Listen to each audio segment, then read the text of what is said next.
Hi everyone, and welcome back to Bushel Park Golf Club.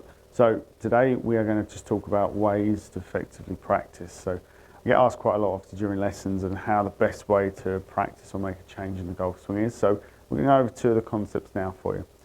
So really practice can be broken into two different forms. We have block practice and we have a structured practice or a varied practice.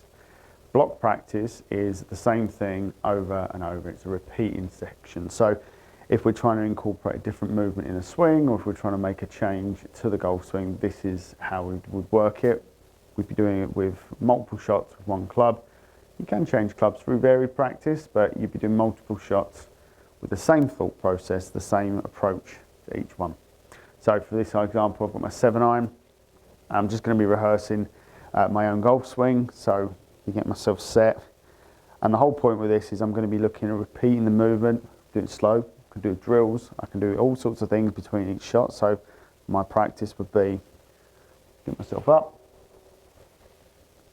change, get out of the way. Now in block practice I'm going to start to repeat the same section of movements for each swing. So I'm trying to really grain in the change I'm trying to apply. And then over the golf ball I'm going to try and do the same thing, or I'm going to put an over-exaggeration drill in place. So be whatever it is I'm trying to practice or whatever we've done in a lesson, that's what my focus is going to be for each of these block practice shots. So the focus over the shot is not necessarily producing a good golf shot. The focus is producing a good swing.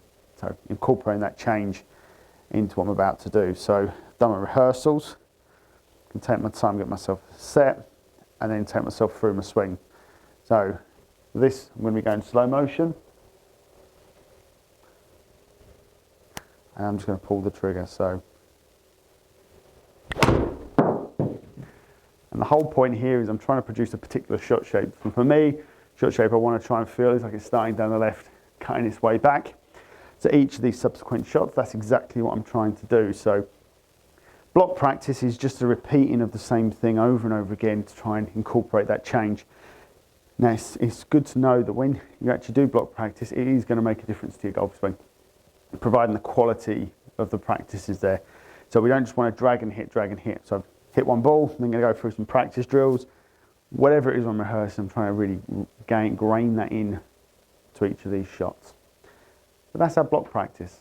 So block practice has a place in everyone's practice structure.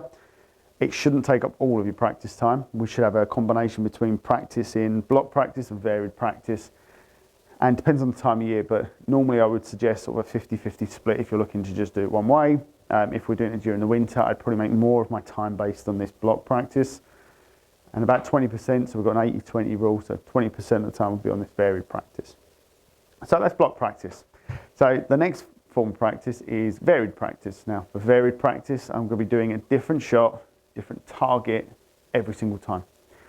And the difference between the two is in varied practice, I'm trying to actually hit the shot rather than trying to perform a particular swing or trying to make a change. So over varied practice, it's trying to hit the ball where I want it to go. So change my target, whichever club I've got in my hands. And I'm going to change the club every single shot.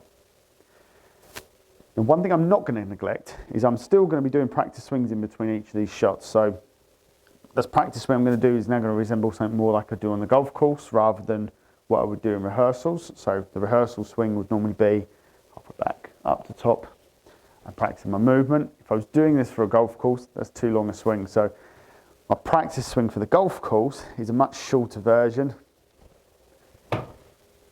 and just gives the encouragement of what I know I need to do in my swing. So I do my practice swing still. I'd still go through my whole setup. So I'd let myself look from down the line, get my target spot, align my club face first, and then build the rest of the setup around that. The difference now is I'm not trying to make the swing happen. I'm now going into golf course mode where I'm just going to react.